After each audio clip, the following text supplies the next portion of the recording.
កុលាបបាត់ដំបងអើយបងមកវិញហើយណាថ្លៃអូកុលាបដែលបងស្នេហ៍មៃតើថ្លៃនៅទីណាបងត្រឡប់មករកពេល10 ឆ្នាំផុតទៅហើយស្ងួនអន្តេសាចង់ជួបមុខអូនតើអូនអយ៉ាងណាទៅស្រី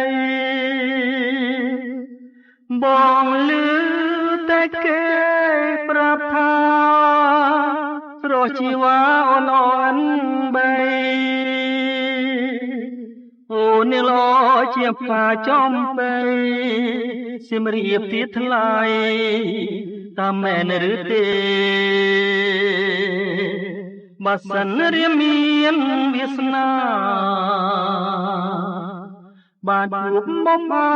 ម្ចាស់ស្នេហ៍បងនឹងខំត្រោចទឹកនឹងធ្នមផែឲ្យម្ចាស់ស្នេហ៍ស្គាល់តែសង្សារបងឮតែគេប្រាប់ថា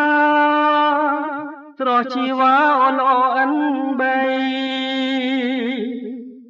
អូនល្អជាផ្កាចំបីសៀមរាបទៀតថ្លៃតាមមែនឬទេបើសិនរៀមមានវាសនា